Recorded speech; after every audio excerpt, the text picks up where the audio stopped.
Okay, hi guys, I'm back with another film, and this film is one which has really crept under everyone's radar, and it's called A Quiet Place. And there's a couple of reasons for that. It's, a relatively small budget. It's directed by John Krasinski from The Office. He's also stars in it with his wife, Emily Blunt. And it crept in there because there were a couple other films coming into the market which people thought would be a lot bigger. So we're going to do the usual thing. Should you go see it? Then I'll look at some of the things which happen in the film, and then we'll go to spoilers. And because it is ostensibly a horror film, maybe a thriller, we'll talk a lot in spoilers. So to cut this off, should you go see it? Definitely go see it. My God, this was a really great film, really taut thriller. I was holding my breath basically for 90 minutes. It's very short. It just says, this is what we're going to do, and we're going to do it. And we're going to talk about it in the next part. Okay, bye. Right, okay, so the film is lean as. There's no fat at all. There's no exposition, none of that scene which is always in every dystopian horror film where a guy finds a file or they press a recording and the scientist says, if you ever see this, this is what happened. They never do any of that. Within the first, let's say, there's almost like a prologue scene, within the first 3 minutes or so that this is weird. You can tell by the way that people are moving. There's no sound. They're barefoot. They're all dressed a little bit weirdly. And they're in a supermarket. It's obviously empty. There's no people. There's no sound. That's the number one thing. The soundscape is beautiful. And very soon you work out that there are these predator kind of creatures which will come and just kill you if you make any sound which kind of breaks from the normal pattern. They're not running around threshing for nature sounds. They've kind of calibrated for that.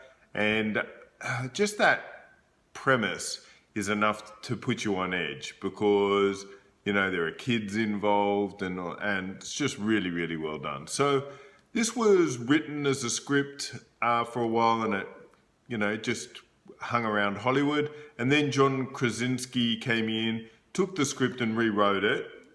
So he's one of the 3 credited writers, and he directed and stars in it. Now, John Krasinski has made 2 other films as director. I haven't seen any of them, and they had really not good reviews. In this one, he plays the dad. Emily Blunt, his real-life wife, plays his wife in the film and mother to the children. And that dynamic works really well. She's just a great actress, and she actually is probably the best thing in the whole film. But there does seem to be, she's very relaxed with maybe his direction, but also in the scenes they do together. So I do think there's a little inbuilt chemistry there. Then the children, now that I had not seen these children, one of the young children is a well-known actress because she was in Wonderstruck, which I didn't see, and she's deaf in real life, which adds this incredible depth to her performance because there are scenes involved where there is no sound because everyone is quiet, and then there are scenes where her hearing device doesn't work, and then there is no sound whatsoever, and you can imagine the thrills you can get out of that. So I'm going to just have to read her name. So her name is Millicent Simmons, and you've seen her before. I recognized her face, and I did not know that she had been deaf. So that's interesting. Where did I see her? Because I don't think I saw Wonderstruck. The other young kid is Noah Jupe, and he plays an interesting role. Because what happens is, as the film goes on, is you realize this is more like a Western than it is a horror film. It's like if you mix the two together, because this is a survivalist family. The dad is obviously one of these super competent guys. He looks like he was an engineer or something. And they have devised all these little plans and backup plans to survive in this world. And they're super clever because what they do in this film is, you know, when you watch a horror film and you go, don't go in that room, or no one would do that. That is stupid. Famous one, Alien Covenant. You go, don't play with that alien. You don't know what it is. Don't take off your mask. You don't know what's in the atmosphere. This film, you go, okay, what would I do in this thing? And you go, hey, okay, these guys already thought of that. Oh, these guys, that's a good plan. And it really makes you feel like the world is solid. So it's really, really good. And as a dad, man, this just punches you in the gut, because the main thesis which comes through is, as the parents have to take care of their children, they're starting to think, well, how they're going to live in this world if something ever happened to them, or even if they just got old. And so you see them on a day-by-day basis, just even still teaching, you know, math, because you'll need math. Even if the world doesn't return to normality, math is an advantage when you're thinking about things, and is shown by how the dad kind of plans some of the stuff. So there's this real depth to the performances from everyone. Now, Millicent Simmons is great because if you think about it, going through puberty, through being a teenager, really what you think of is everyone just, you know, screaming and leaving the room in a huff and all that. Can't do that. So there are signs where they sign, which makes sense because obviously they've got a deaf daughter. They've all learnt ALS, which I think stands for American Sign Language, but I'm not sure. And so they all know how to sign. And what you notice is when the dad signs, it's really short. It's just, maybe get over there, come here, blah, blah, blah. But when the mother signs, they're long kind of sentence because she's conveying emotion. Very clever film. And of course, when the daughter signs, sometimes she can be saying the same thing a couple of times in a row, but the way she's saying, I'm angry, she's like, you know, not making noise, but making a point. And it's very, very good. Look, we're going to come back in spoilers because I can't really talk much more about this without giving stuff away. Okay. So I'm going to talk about some things which normally I would talk about in the normal section because they're about filmmaking, but I wanted to use examples where, you know, it could ruin the film. So as I said, these people are being hunted by these creatures, and inevitably something horrible happens in the early phase. And if you're watching spoilers, I mean, stop watching if you haven't seen the film. They lose a young child in a heartbreaking scene. And it's so brutally realistic that you buy in that how horrible this world is. So what that allows them to do is a couple of things. One is, this is basically a silent film. And in that, I mean that the storytelling is nearly all visual. There's very little dialogue at all. As you can understand, they can't really speak.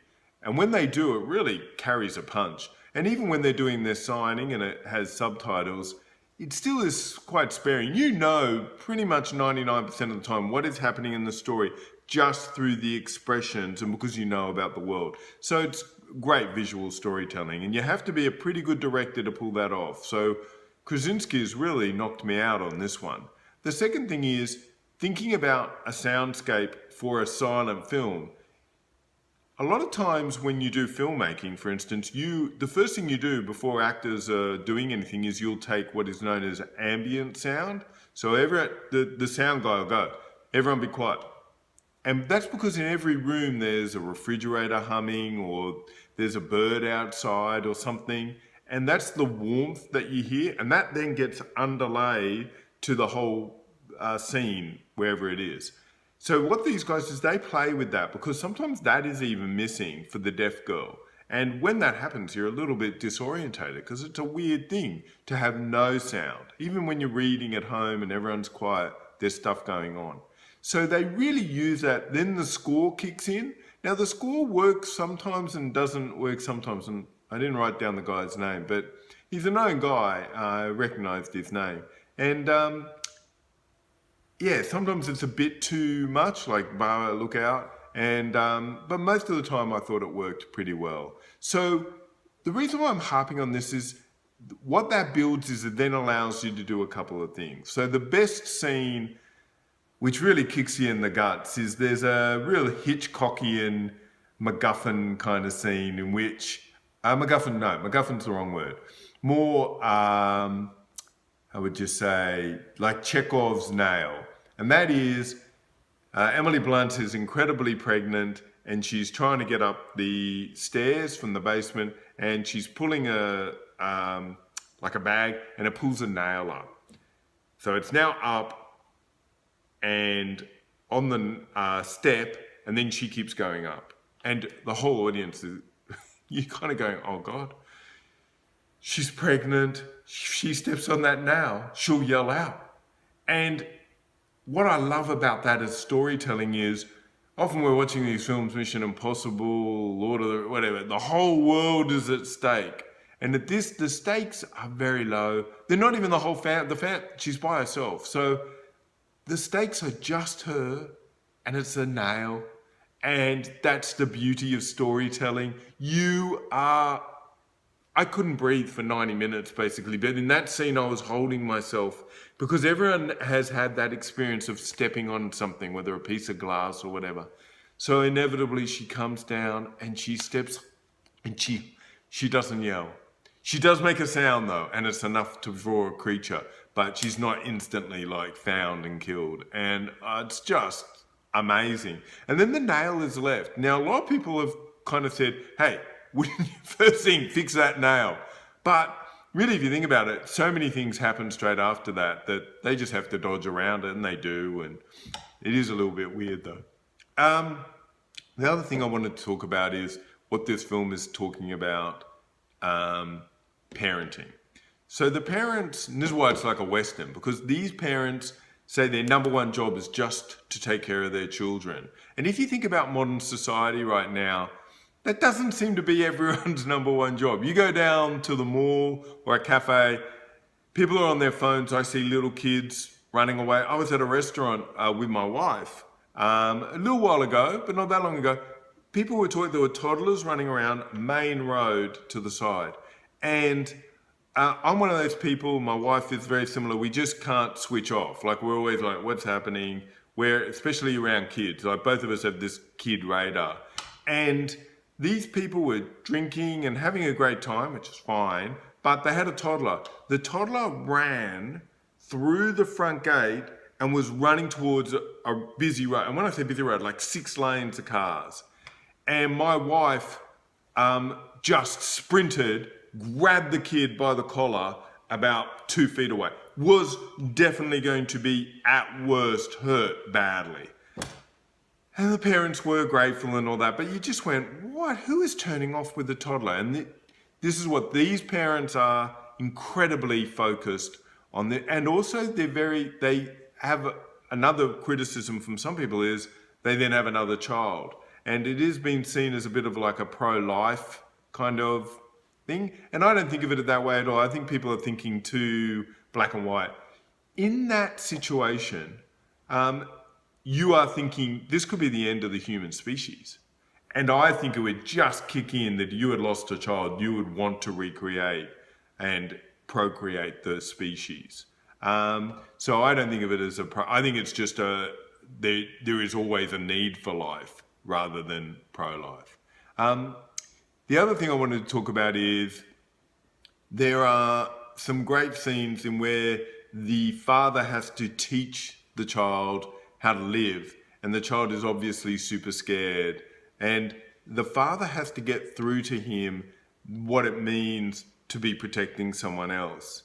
And those scenes are really, really well done. As a father, I really enjoyed it. Now, this is PG-13 in America, and in Australia it's been given an M rating, and it's a bit of a shame because I didn't take my son to it because I thought it's too scary, and now I really, in a way, I think it would have pushed him to a bit of the limit, but I also would have enjoyed that experience because it was about what that relationship is.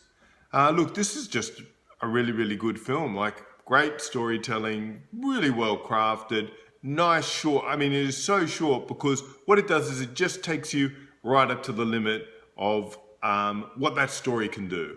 Now, the one thing, Michael Bay is the producer. I don't know if I'm blaming Michael Bay unfairly, but the film is so elegant in how it just puts all its clues out. Like they eat on leaf, and you go, why? And that's because A, it's hard to wash up, but B, your cutlery would make sound, stuff like that. It's really, really well done. But in the guy's basement, there's a whiteboard, and it's just got stupid stuff like, they must have a weakness, question mark, and you go, with that's so stupid. Anyone watching this film and enjoying it, we get it. We've picked up all the clues.